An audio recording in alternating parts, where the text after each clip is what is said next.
안녕하세요. 오늘은 하여튼 아침에 늦게까지 잠 실컷 잤습니다. 7시 반. 일단은 자기암시 공식을 하겠습니다. 자기암시 공식. 첫째, 나에게는 뚜렷한 삶의 목표가 있으며 나에게 그것을 달성할 능력이 있다는 것을 알고 있다. 나는 그 목표를 달성하기 위해 끊임없이 노력할 것이며 이 자리에서 그것을 약속한다. 그러니까 현정이가 이루고 싶은 삶의 목표가 있는데 그것을 달성할 능력이 있다는 것을 알고 있는데 그 목표를 달성하기 위해서는 끊임없이 노력을 해야 된다는 거죠. 네. 가만히 있는다고 내가 원하는 목표가 저절로 이루어지는 건 아닌 거죠.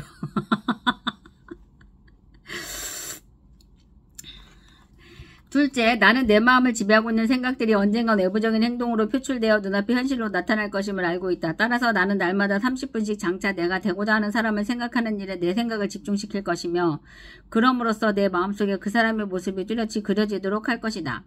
셋째, 나는 자기 암시의 원칙을 통해 마음속에 내재된 모든 욕망을 달성해줄 표현선을 찾게 될 것임을 확신한다. 그러므로 나는 날마다 10분씩 나 자신에게 자신감을 갖도록 요구할 것이다. 넷째, 나는 내 삶의 주된 목표를 종이에 분명하게 적었으며 그것을 달성할 자신감이 생길 때까지 도전을 멈추지 않을 것이다.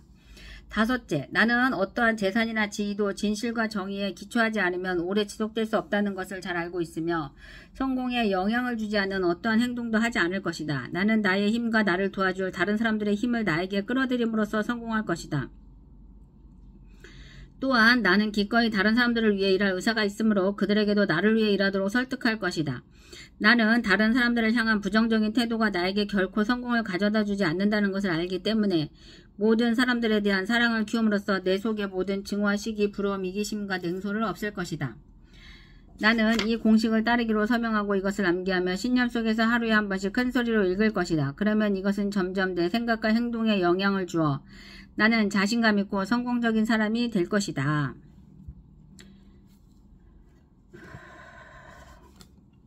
성공 비결의 6단계. 제1단계, 자신이 벌고자 하는 금액을 한 푼도 어김없이 정확하게 머릿속에 주입시켜라. 막연히 돈을 많이 갖고 싶다라는 단순한 소망만으로는 절대로 아무것도 가질 수 없다. 자신이 원하는 돈의 액수를 정확히 파악하여 늘 염두에 두고 있어야 한다. 제2단계, 목표라는 돈을 벌기 위해 어떠한 대가를 치르거나 희생도 감내할 수 있는지 확실히 결정한다. 제3단계, 자신이 목표라는 금액의 돈을 정확히 언제 달성할 것인지 그 구체적인 날짜를 설정한다.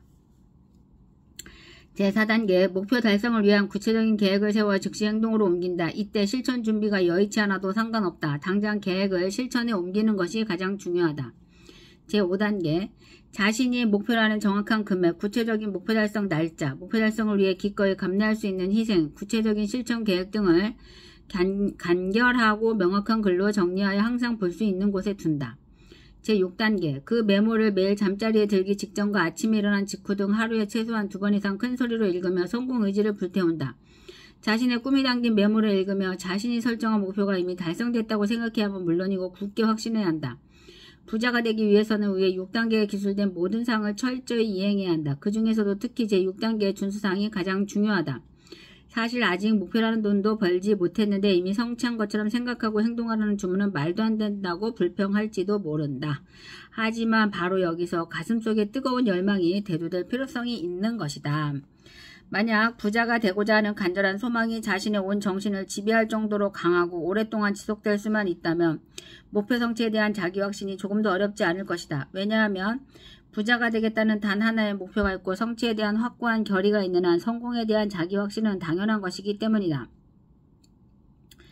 자신의 내리 속에 부자가 되겠다는 의식이 팽배해 있는 사람만이 진짜 거부가 될 수 있다. 늘 이렇게 부자에 대한 열망으로 꽉 차 있는 사람들은 실제 부자가 되기 훨씬 이전부터 이미 부자가 되어 있는 자신의 모습을 쉽게 그릴 수 있다.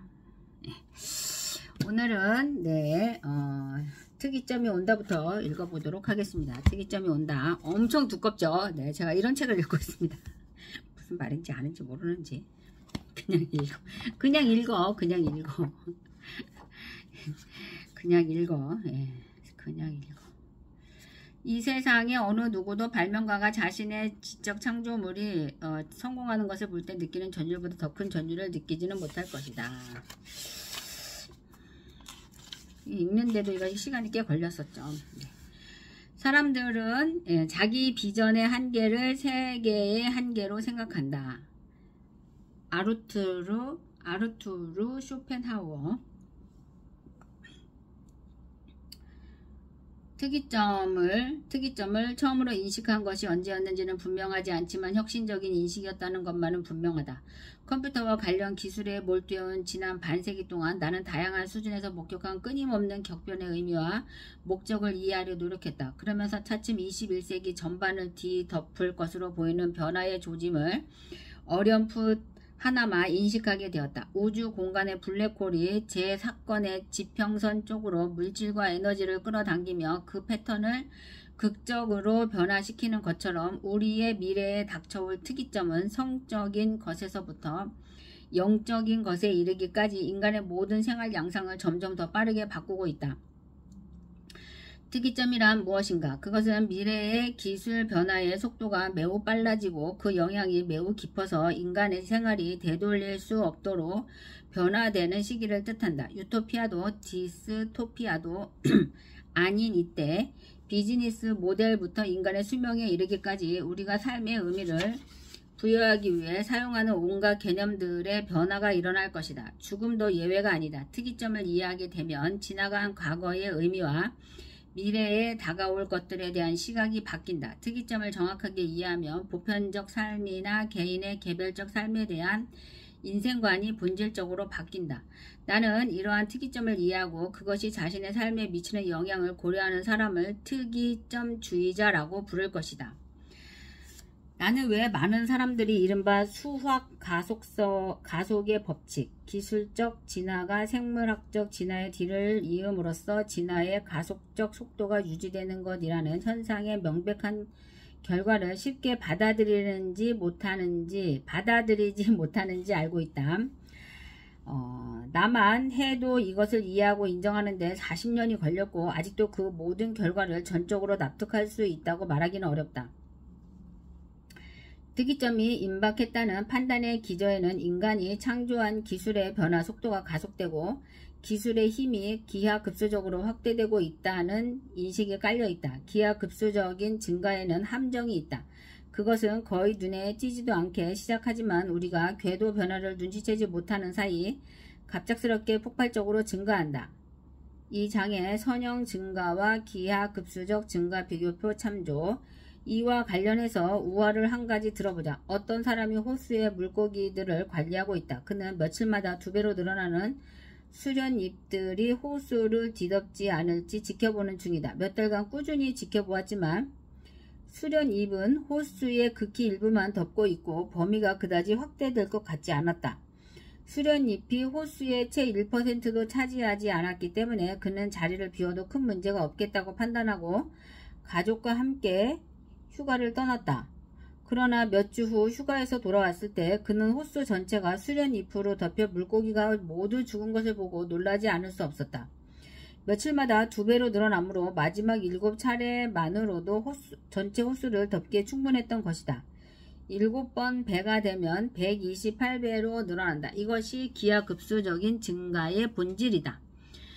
1992년 게리 카스파로프는 컴퓨터의 형편없는 체스 실력을 비웃었다. 그러나 컴퓨터의 능력은 매년 예외 없이 배가 되었기 때문에 그로부터 5년 후에는 컴퓨터가 그를 이겼다. 오늘날 컴퓨터가 인간의 능력을 뛰어넘는 영역은 급속도로 증가하고 있다. 이전에는 제한적으로 적용됐던 컴퓨터 지능이 활동 영역을 차차 넓혀가고 있다. 가령 컴퓨터는 심전도와 의료 영상을 검토하고 비행기를 이착륙시키고 자율적 무기의 전술 판단을 제어하고 신용이나 금융에 관한 결정을 내리는 등 인간의 지능을 필요로 하던 많은 일들을 떠맡고 있다. 이러한 시스템들은 점점 다양한 유형의 인공지능을 통합적으로 활용하고 있다. 그러나 회의론자들은 인공지능이 어떤 영역에든 조금이라도 부족한 면을 보이면 그 영역이야말로 인간의 능력이 인간 창조물의 능력보다 본질적으로 우월한 영원한 보루라고 이야기할 것이다. 하지만 이 책을 통해 내가 주장하는 바와 같이 정보 기반 기술들은 수십 년 내에 인간의 모든 지식과 기량을 망라하고 궁극적으로 인간의 두뇌의 패턴 인식 능력과 문제 해결 능력, 감정 및 도덕적 지능에까지도 이르게 될 것이다. 여러 가지 면에서 인상적이긴 해도 우리의 두뇌는 심각한 한계를 안고 있다. 뇌는 고도의 병렬 처리, 100조 개의 계제 뉴런 연결이 동시에 작용한다. 를 이용해 섬세한 패턴을 빠르게 인식한다. 그러나 우리의 사고는 극도로 느리다. 기본적인 신경처리 속도는 오늘날의 전자회로보다 수백만 배 느리다. 인간 지식 기반이 기하급수적으로 증가하는 데 반해 새로운 정보 처리를 위한 생리학적 대역폭은 극도로 제한되어 있다. 게다가 1.0 버전이라 할 수 있는 생물학적 인체는 유지, 관리하기가 까다로울 뿐더러 허약하고 기능에 문제가 생기기 쉽다. 인간의 지능은 가끔 창조성과 의미 표현에서 뛰어난 면을 드러내기도 하나 인간의 사고는 대부분 독창적이지 못하여 보잘것없고 제한적이다. 특이점을 통해 우리는 생물학적 몸과 뇌의 한계를 극복할 수 있을 것이다. 우리는 운명을 지배할 수 있는 힘을 얻게 될 것이다. 죽음도 제어할 수 있게 될 것이다. 원하는 만큼 살 수 있을 것이다. 영원히 살게 되리라는 것과는 약간 다른 말이다. 우리는 인간의 사고를 완전히 이해하고 사고 영역을 크게 확장할 것이다. 이 세기가 끝날 때쯤에는 지능의 비생물학적인 부분이 순수한 인간의 지능과 비교할 수 없을 만큼 강력해져 있을 것이다. 우리는 지금 이러한 변화의 초기 단계에 있다. 정보 기술의 발전뿐 아니라 패러다임 전환 속도, 기본적인 기술적 접근법이 바뀌는 속도도 이른바 곡선의 무릎, 즉 기하급수적 증가 추세가 두드러지기 시작하는 단계에 근접하고 있다. 이 바로 다음에는 폭발적인 증가가 나타난다. 이번 세기 중반이 되기 전에 기술, 우리 자신과 구별할 수 없게 될 기술의 증가 속도는 매우 급격해져서 거의 수직에 가깝게 될 것이다. 수학적으로 엄밀하게 말하면 증가 속도의 값은 유한하다. 하지만 너무나 큰 값이다. 이에 따라 발생하는 변화들은 인간의 역사를 이전과 단절시킬 정도일 것이다. 물론 강화되지 않은 생물학적 인간의 시각에서 보았을 때의 이야기이다. 특이점은 생물학적 사고 및 존재와 기술이 융합해 이룬 절정으로서 여전히 인간적이지만 생물학적 근원을 훌쩍 뛰어넘는 세계를 탄생시킬 것이다. 특이점 이후에는 인간과 기계 사이에 또 물리적 현실과 가상현실 사이에 구분이 사라질 것이다. 그때에도 변하지 않고 존재하는 인간성이란 게 있을까? 물론이다. 늘 현재의 한계를 넘어 물질적, 정신적 영역을 확장하고자 하는 인간의 고유의 속성은 여전할 것이다. 많은 사람들이 이런 변화로 인해 인간성의 중요한 부분들을 잃게 될 것이라고 생각하고 그 문제에 집중한다. 그러나 그것은 다가올 기술의 모습에 대한 오해에 근거한 것이다. 지금까지 우리가 경험한 기계들은 인간의 섬세한 생물학적 성질들이 결여된 존재였다. 특이점의 여러 가지 함의 중에서 가장 중요한 것은 기술이 가장 인간다운 특성이라고 여겨지는 정교함과 유연함에 있어 인간에 맞먹게 되고 나아가 뛰어넘으리라는 것이다. 직관적 선형 관점 대 역사적 기하급수적 관점. 첫 번째, 초인간 지능이 창조되어 그 지능이 죄기적인 자기 개선을 시작하면 근원적인 단절이 발생할 것인데 그와 같은 것은 예측하기조차 어렵다. 1950년대에 전설적인 정보 이론가 존 폰 노이만은 이런 말을 했다고 한다. 기술의 항구한 가속적 발전으로 인해 인류 역사에는 필연적으로 특이점이 발생할 것이며 그 후에 인간사는 지금껏 이어져 온 것과는 전혀 다른 무언가가 될 것이다. 폰 노이만은 지금껏 여기서 가속과 특이점이라는 두 가지 중요한 개념을 언급했다. 첫 번째 개념은 인간의 발전이 선형적, 즉 상수를 반복적으로 더해서 증가하는 선형적이지 않고 기하급수적, 즉 상수를 반복적으로 곱해서 증가하는 것이라는 것이다. 두 번째 개념은 기하급수적 증가가 최초의 예측을 뛰어넘는 속성을 지닌다는 것이다. 처음에는 더디게 시작해서 사실상 눈에 띄지 않지만 곡선의 무릎을 넘어서면서부터는 폭발적으로 증가하여 완전한 변화를 가져온다. 우리는 미래를 여러 가지로 오해하고 있다. 선조들은 현재가 과거와 크게 다를 바 없으니 미래도 현재와 흡사하리라 생각했다. 기하급수적 경향은 1000년 전에도 존재했지만 당시는 초기 단계로 변화가 매우 평탄하고 느려서 변화에 조짐이 없는 것처럼 보였다. 그래서 결과적으로 사람들이 예상한 대로 미래에도 별다른 변화가 이루어지지 않았던 것이다. 오늘날 우리는 끊임없는 기술의 진보와 그에 따른 사회적 영향을 예견한다. 그러나 미래는 대부분의 사람들이 인식하는 것보다 훨씬 더 놀라울 것이다. 변화의 속도가 가속된다는 사실의 의미를 제대로 알고 있는 사람이 드물기 때문이다. 먼 미래에 어떤 것들이 기술적으로 실현 가능할지 예측할 때 대부분의 사람들은 미래의 발전력을 턱없이 과소평가한다.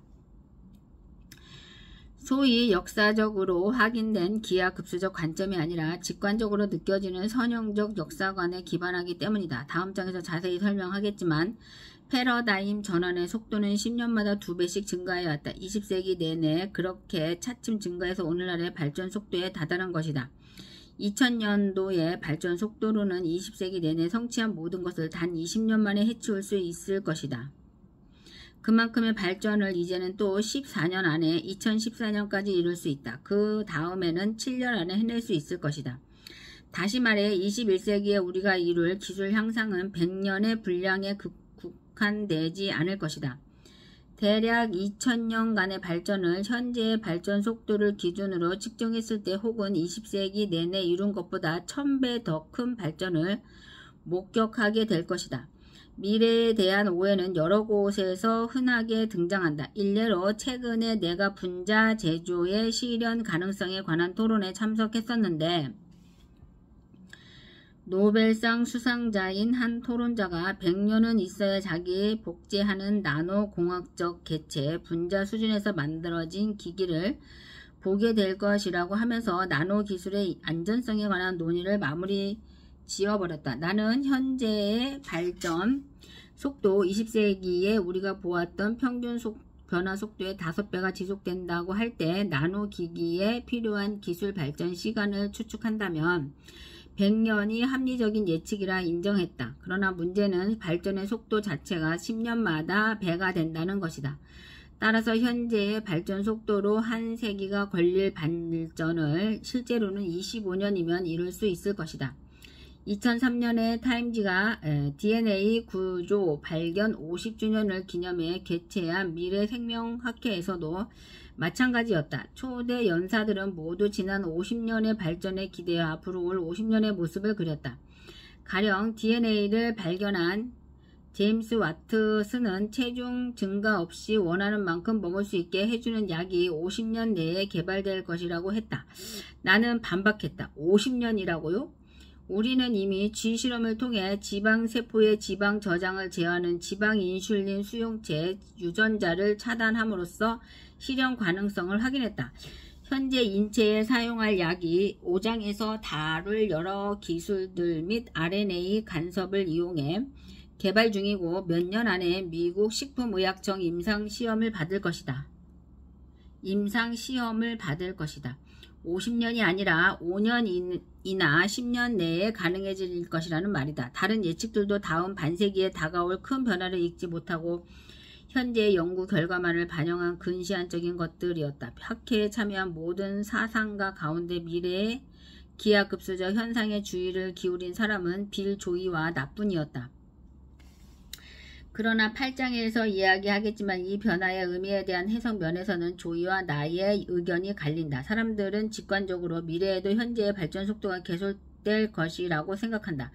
시간에 따라 변화의 속도가 증가한다는 것을 충분히 경험해본 나이 든 사람들조차 검증되지 않은 직관에 이끌려 미래의 변화 속도를 최근의 속도 정도로 생각하기 쉽다. 수학적으로 설명할 때 기하급수적으로 증가하는 곡선도 짧은 구간에서는 직선처럼 보일 수 있으므로 이해하지 못할 바도 아니다. 그래서 안목이 있는 논평가들도 미래를 생각할 때 향후 10년 혹은 100년 동안 일어날 변화를 현재의 변화 속도에 바탕하여 추정하곤 하는 것이다. 그래서 나는 미래에 대한 이러한 시각을 직관적으로 느껴지는 선형 관점이라고 부르는 것이다. 기술의 역사를 면밀히 살펴보면 기술 변화가 기하급수적이라는 점은 금방 알 수 있다. 기하급수적 증가는 모든 진화 과정의 공통된 특징이지만 그 중에서도 기술이 가장 좋은 예다. 전자공학에서 생물학에 이르기까지 다양한 기술을 그리고 그들의 영향력의 범위를 심지어 전체 인간 지식의 양이나 경제의 규모를 여러가지 방법과 시간 척도를 이용해 살펴본 결과가 그렇다. 사실 기하급수적 증가뿐 아니라 이중의 기하급수적 증가도 종종 발견된다. 기하급수적 증가 속도 즉 지수 자체가 기하급수적으로 증가하는 현상을 의미한다. 일례로 이 장에 있는 컴퓨터의 가격과 성능에 관한 논의를 참고하라. 많은 과학자와 엔지니어들이 내가 과학자의 비관주의라고 부르는 상태에 빠져 있다. 그들은 당대의 과제로 인한 어려움과 복잡한 세부 사항들에 지나치게 매몰된 나머지 긴 안목으로 보았을 때 그들의 작업이 궁극적으로 가져오게 될 결과나 작업을 둘러싼 더 큰 영역의 진가를 이해하지 못하는 경우가 많다. 또 새로운 세대의 기술을 통해 더 강력한 도구를 얻을 수 있다는 사실을 제대로 파악하지 못하는 때가 많다. 과학자들은 회의적인 자세를 취하고 현재 연구 목표에 대해 신중하게 말하고 현 세대의 과학적 연구를 뛰어넘어 예측하지 않도록 훈련받는다. 그런데 이것은 한 세대의 과학과 기술이 인간의 한 세대보다 오래 지속되는 경우에는 문제가 없겠지만 불과 몇 년 만에 한 세대에 달하는 과학기술 발전이 일어나곤 하는 현대에는 사회적으로 크게 도움이 되지 않는 태도다. 1990년에 생화학자들은 인간 게놈 전체를 15년 만에 해독한다는 목표에 회의적이었다. 당시 과학자들은 꼬박 1년 동안 게놈의 1000분의 1밖에 해독하지 못했다. 그래서 당연히 미래의 진보를 예상하더라도 전체 게놈 서열을 해독하는 데는 최소한 한 세기 이상 걸릴 것이라고 생각했다. 1980년대 중반에 팽배했던 인터넷에 대한 회의도 마찬가지 사례다. 당시에는 서로 연결된 노드, 서버라고 알려진 개수가 수만 개에 불과했다. 이후 노드의 수는 매년 배가 되었고 10년 후에는 수천만 개가 연결되었다. 그러나 1985년 한 해에 전 세계적으로 고작 수천 개만을 추가할 수 있었던 당시에는 첨단 기술과 씨름하고 있던 사람들이라 해도 이 추세를 제대로 감지하지 못했다. 그런데 정반대의 개념적 오류도 가능하다. 기하급수적 현상을 처음으로 인식하고 적절한 증가 속도 모델링 없이 지나치게 공격적으로 적용하면 그렇게 된다. 기하급수적 증가는 시간이 지나면서 가속되기는 하지만 일순간 가속되지는 않는다. 인터넷 거품과 관련된 원격 통신 거품 97년에서 2000년 기에 자산 가치 급등은 기하급수적 증가에 대한 합리적인 기대치를 훨씬 넘어선 것이었다. 다음 장에서 설명하겠지만 사실 인터넷과 전자상거래는 폭등기든 폭락기든 상관없이 늘 순조로운 기하급수적 증가를 보여주었다. 성장에 대한 과도한 기대는 자본, 주식 평가에만 영향을 미쳤을 뿐이다. 더 이전의 패러다임 전환기에도 비슷한 실수들이 있었다. 가령 초기 철도 시기 1830년대에도 미친 듯한 철로 확장이 있었는데 결국 인터넷의 폭등기 및 폭락기와 유사한 결과를 보이고 말았다. 예언자들이 범하기 쉬운 또 다른 오류는 다른 것들은 하나도 변하지 않는 것처럼 현재의 틀을 존속한 채 한 가지 경향만 바라보는 것이다. 일례로 급격한 수명 연장이 가능해지면 인구가 과잉하여 생명 유지에 필요한 제한된 원료 자원이 고갈되고 말 것이라고 걱정하는 사람들이 있다. 이들은 나노기술과 강력한 인공지능에 의해 그만큼 급격한 부의 창출이 가능하다는 점을 무시한다. 가령 2020년대에는 나노기술 기반의 제조 장치들이 값싼 원료와 정보를 이용해서 거의 모든 물리적 제품을 자유롭게 만들어낼 수 있을 것이다. 내가 기하급수적 관점과 선형 관점의 차이를 강조하는 이유는 미래를 예측하는 사람들이 가장 소홀히 하는 부분이기 때문이다. 사람이든 기법이든 현재 존재하는 미래 예측들은 대체로 역사적으로 증명된 기술의 기하급수적 발전 현상을 무시하고 있다. 내가 만난 거의 모든 사람들이 미래에 대한 선형 관점을 갖고 있었다. 사람들이 가까운 시일 내에 이룰 수 있는 것에 대해서는 과대평가하고 필수 항목들을 무시하기 쉽기 때문에 먼 장래에 이룰 수 있는 것에 대해서는 과소평가하는 기하급수적 발전을 무시하는 경향이 있는 것은 이 때문이다. 6시기 우선 우리가 도구를 만들면 다음엔 도구가 우리를 만든다. 미래는 과거와 같지 않다. 진화는 점점 질서가 높은 패턴을 창조해가는 과정이다. 질서의 개념에 대해서는 다음 장에서 설명하겠고 여기서는 패턴의 개념에 집중해보자. 나는 세상의 역사는 근본적으로 패턴의 진화로 설명될 수 있다고 본다. 진화는 우회적으로 작업한다. 즉 각 단계나 시기마다 이전 시기의 정보 처리 방법을 철저히 활용해 다음 시기를 창조한다. 나는 진화, 생물학적 진화와 기술적 진화 모두의 역사를 6시기로 개념화해 보았다. 특이점은 제5시기에 시작될 것이고 제6기에 지구를 벗어나 우주까지 확대될 것이다. 제1기 물리학과 화학, 정보가 원자 구조에 있다. 제2기 생물학, 정보가 DNA에 있다. 제3기 뇌, 정보가 신경 패턴에 있다. 제4기 기술, 정보가 하드웨어와 소프트웨어 설계에 있다. 제5기 기술과 인간 지능의 융합, 생물, 인간 지능을 포함한 방법론이 인간 기술 기반, 기하급수적으로 확장되는 가 융합된다. 제6기 우주가 잠에서 깨어난다. 우주의 물질과 에너지의 패턴이 지적 과정과 지식으로 가득 찬다. 제1기 물리 현상과 화학 반응, 제2기 생물과 DNA, 제3기 뇌, 제4기 기술, 제5기 기술과 인간 지능의 융합, 제6기 우주가 깨어난다.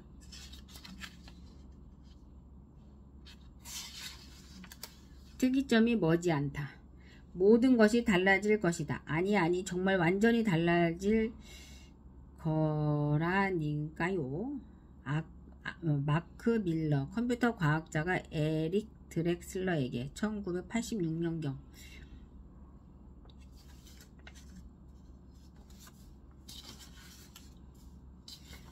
그냥 뭐 읽을 수 있는 거는 그냥 쭉쭉 읽어보도록 하겠습니다. 이게 굉장히 아주 수준이 높은 책이네요. 전혀 일상생활에서는 뭐 생각할 수도 없고 할 수 없는, 네, 그냥 예를 들어 집에서 살림하는 주부들의 아주 평범한 그런 일상 인생활을 하는 사람들, 뭐 주부뿐만이 아니고요. 그런 사람들은 이런 부분에 대해서 전혀 생각할 수 없는 그런 수준의 책이네요. 인 것 같습니다.